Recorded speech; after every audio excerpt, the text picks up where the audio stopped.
Hi everyone, and welcome to your daily tarot reading for Wednesday the 10th of June. Thanks for joining me. I used this deck yesterday, the Golden Girls Tarot cards, and you guys seem to like it. So I'm going to use the cards again. They give us a look into the future from the lanai. And I read the back of this a moment ago, and I think it's so funny. Do you have existential questions about your personal universe? Always. Do you have a penchant for pastel patterns from the 1980s? Absolutely. Look at this color combination. It's just the best. And then finally, above all, are you obsessed with the Golden Girls? Who isn't? I mean, really. Let's have a look at what these cards have to say. For Wednesday the 10th, we have the Three of Pentacles, the Nine of Cups, Rose at the Cheesecake Factory there, lovely. Oh, and another Rose card. Rose seems really just joy to me. She just looks so happy and with her smile and just, she's represents good times in this deck, I feel. So we have the Three of Pentacles. These are all minor arcana cards. So the Three of Pentacles and the Nine of Cups. And then we have a court card in the Suit of Cups. We've got the Page of Cups. So the minor arcana cards are temporary circumstances that influence you in the here and now. And we all live in the now. We don't live tomorrow or yesterday. We live in the now. So these are relevant. Three of Pentacles is about work, your daily routine, your body, your physical health, your personal circumstances. And that can include things like what you're doing every day, your schedule. It can also be the country you're living in. Maybe the quarantine rules are being lifted, and that changes your daily routine. Now, the Three of Pentacles in particular isn't just about work, and in this case, they've put the pentacles on frying pans, and we've got cups there, and they're working together in the kitchen to create a beautiful cake. I made a carrot cake when I was 9 or 10. I still rave about it because it was my one culinary achievement. I was so interested in doing that. And it was surprisingly fun. So making a cake, I don't know, I'm no expert, but it's fun, and it's really fun when you do it with family or friends or people you're really close to.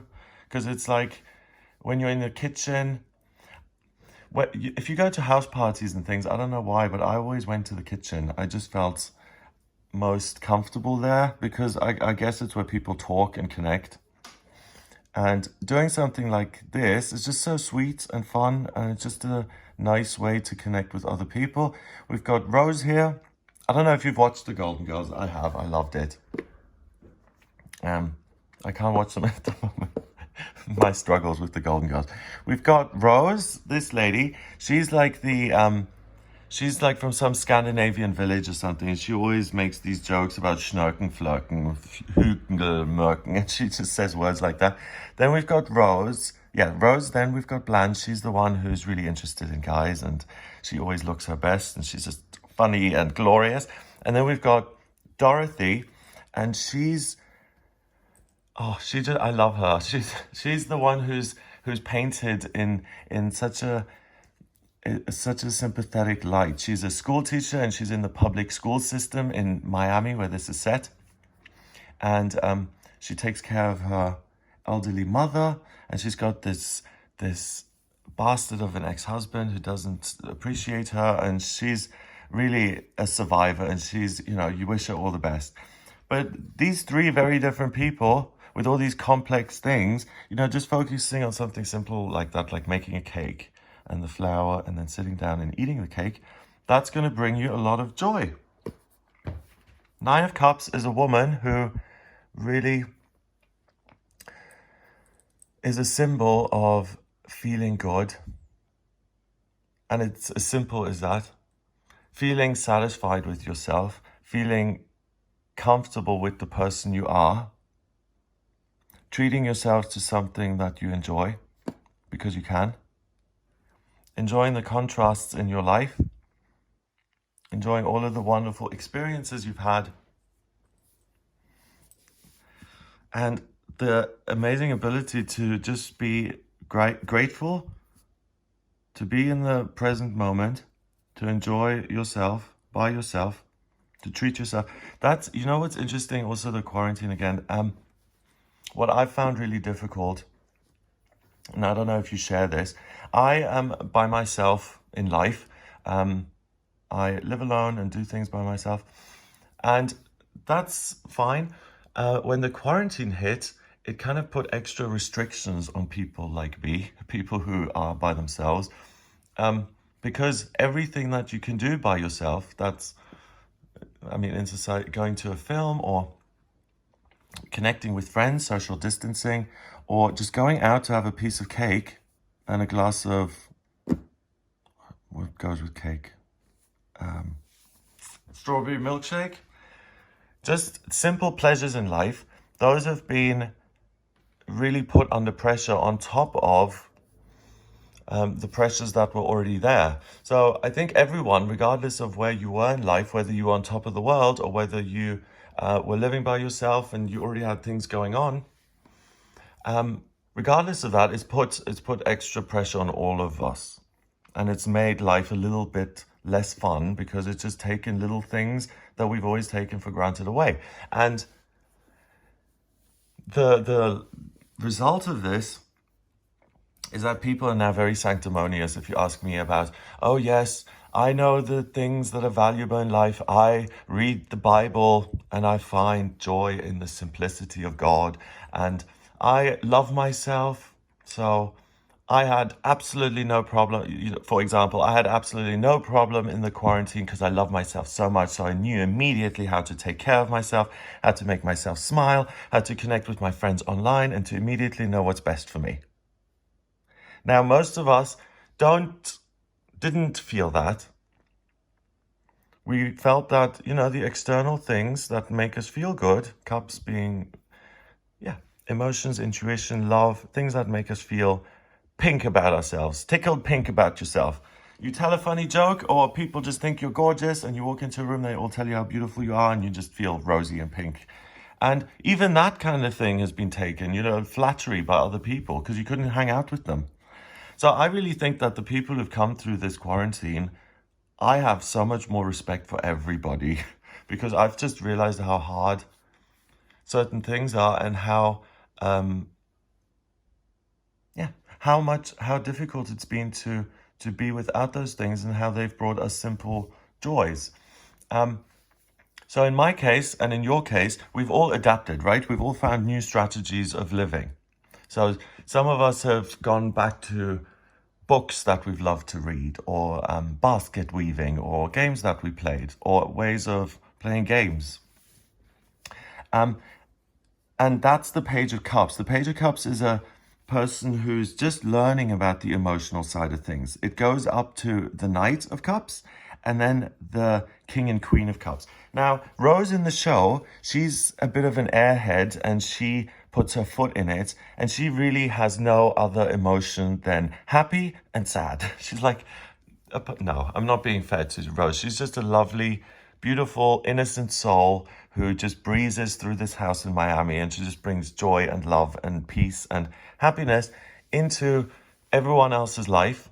And I like that she's at the center of this because I think we could all aspire to be like that. Less complicated, simply to enjoy the moment we're in. If we have a piece of cake with a strawberry on it, to say, this bite of cake is so good. Thank you, God, if you believe in God. That word put me off for a long time. I'm in recovery. And when I first got into recovery, I was like, oh, these stories are great. I went to AA meetings and people talked about their experiences with addiction and how they've come through it. And I was like, oh, I can relate and this is amazing. I'll be able to get sober too, maybe.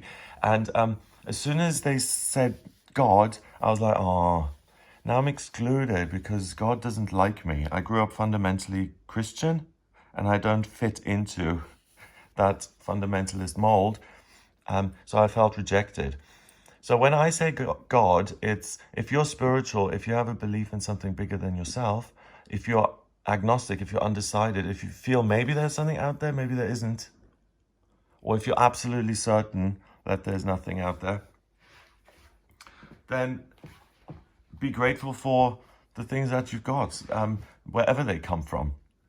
So just saying, God, thank you for getting me through this. Thank you for giving me these simple things in life that I've got. Thank you for helping me grow. Thank you for showing me new ways of getting used to this new normal, to cope with the new normal, to learn about myself. But in Rose's case, it's kind of like getting to a place of emotional simplicity where you are happy, and that's the main thing. And it's throwing me a little bit that they're presenting the Page of Cups as someone who's kind of empty-headed, because Rose isn't someone who's a beginner. She's not the Page of Cups. I find her simple way of living and her just joy, I find that just delightful. She's just like a ray of sunshine. So I think she should be the Queen of Cups. I think we should all learn how to get to Rose's level, just enjoying the present moment, simple pleasures in life, be an expert, be here in the right now, be in your body, be grateful for what you do have, even if it's not perfect. And yeah, I would say that the Page of Cups would be someone who hates themselves or who doesn't get on with people and has to learn ways of loving themselves so that they love other people or they love what they do. It all comes from, if you're not getting something in life, it all comes from what are you not giving? No one loves me. Okay, who do you love? Right. Okay, there's the answer. I never get chances for fame and glory. Okay, well, how are you imposing yourself on the people and institutions who can give you that? Oh, you didn't pick up the phone or send an email? Oh, right, okay, there's your answer. So I really think the Page of Cups here already is at the top of her game. Let me know if you disagree, if you think this is right and the page has lots to learn here. Then let me know in the comments your interpretation of this. But the way that these cards are speaking to me simply is that the simple, uneducated beauty of Rose's joy and lust for life is something that is naturally given to you today, whether you're educated or not. The people who are in your life, you will have noticed who you've picked the phone up to and who you've leaned on during the quarantine. Who have you called? Who have you missed in person? Who, when this quarantine comes down, the lockdown is over, who are you going to meet up again? Who can you not wait to see? That desire to spread the joy and the love and the fun by being with your friends and just being present in the moment and treating yourself, it's a natural extension of feeling just this pink. The heart chakra is green and pink. The heart chakra is love. And this is the best representation of self-love I've ever seen. I just happen to like cheesecake. But by loving yourself, which is at the center of this, you will learn how to love yourself consistently. If we have to learn anything, it's how to be like Rose. So it's how to have that sunlight of the spirit shine through us all the time. And because you're so joyful and happy today and aware of the present moment, you will pick up other people along the line, along the road, who are also happy to be alive today and who are doing things today that make them happy. So if you're going rollerblading, you will maybe run into someone who is also rollerblading. If you haven't seen friends for a while and you can now hang out in groups of 4 or in 2 or in 6s, wherever you live, then if it is 2 people you can be with, then invite your friend. And if you have a little bit of time, converse, exchange ideas, talk to each other, just smile at each other, and Rose will kind of shine back at you somehow. If you, let's all invoke Rose today, that happy, sunny joy for living. That by having that inside of us, imagine it like a sunshine, a sun shining inside of you. By having that, you attract other people who also have it inside them, and like attracts like today. So the way to break this down and the way to keep it very simple is just be grateful and thank whoever you believe in or get into the place of gratitude and humility, because it creates more gratitude and humility for you. And those are big fancy words just to describe someone who's simply happy and they're a good person. You know, all those values we associate with a good person: loyal, trustworthy, grateful, happy, loving, all of those things. You can have that today. You can share it with other people, and you can learn how to cement it in your life. So this is a day where you can build a memory that's going to last you forever. You and your friend making the carrot cake and eating it.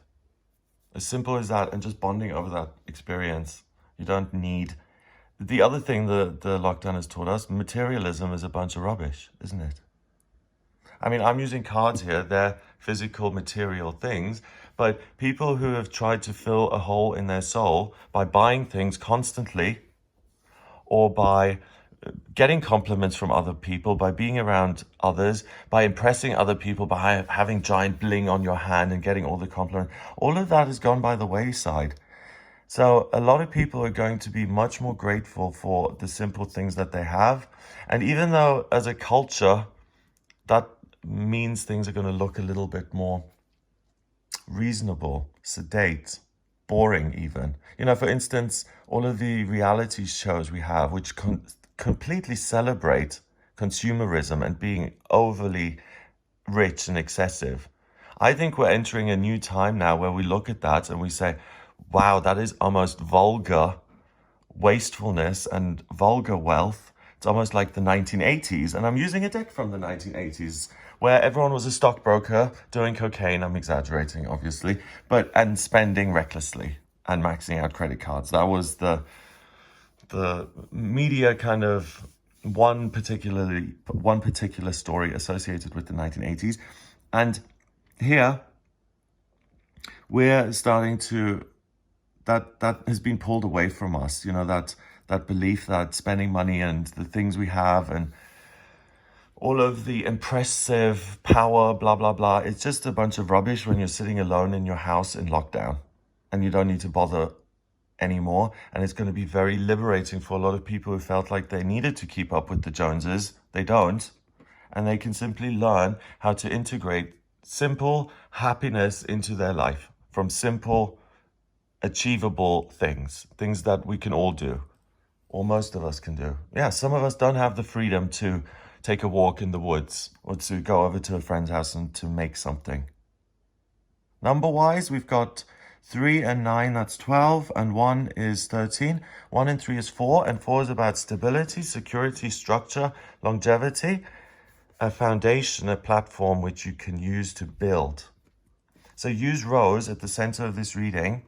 She is the new happy, she's the new normal inside of you, and it's someone who gets joy out of the simple things in life and who can use this crisis that we've been in as a learning opportunity to squeeze more joy out of the simple things in life and to become less demanding, needy, is-a-me, I, self, me, more, all the time. If you can learn to stop that now, you've saved yourself years of torture, I promise you. More, I, self, me, fill the hole, it never works. I just want to feel better, more. You eventually feel worse. Make do with what you've got in the here and now. If anything strikes you as, oh wow, that is something I'm so grateful for. If you get the opportunity to walk by the beach today and you're just like, nature, this, what I'm seeing here, the ocean and the sand, it's just healing my spirit, then that is your new, simple, grateful thing that you are given to move through life from the 10th of June, 2020 onwards. Amazing. Yeah, the simple things. Have a wonderful day. If you'd like a personal reading with me, please get in touch via my website, gregoryscott.com. If you like the video, hit subscribe and share it online. Have an amazing day. Kisses, all the best, and I'll speak to you tomorrow.